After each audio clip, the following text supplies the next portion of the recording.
Hello dear student, आज solve कर रहे हैं RMO का question number 5. n greater than k greater than 1 positive integer determine all real values in such verify this thing. ठीक है, सो कैसे वेरीफाई होगा? AMGM HM इनइक्वालिटी लेंगे.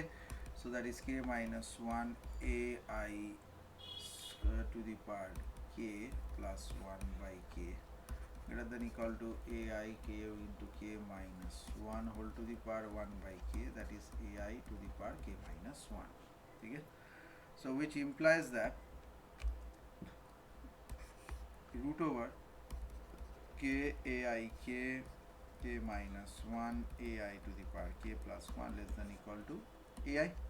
Hence this is the summational value root over AI greater than equal to summation of k AI k minus 1 into AI to the power k plus 1, and this is equal to summation of AI, and that is equal to n.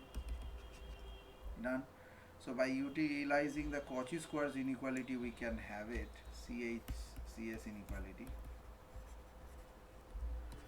summation of root of AI n summation of AI is equal to n. So therefore n is greater than equal to summation of root of AI greater than equal to summation of root over k AI to the power k minus 1 AI to the power k plus 1. So that is summation of AI, that is also equal to n, and hence the equality holds everywhere, which implies AI equal to 1.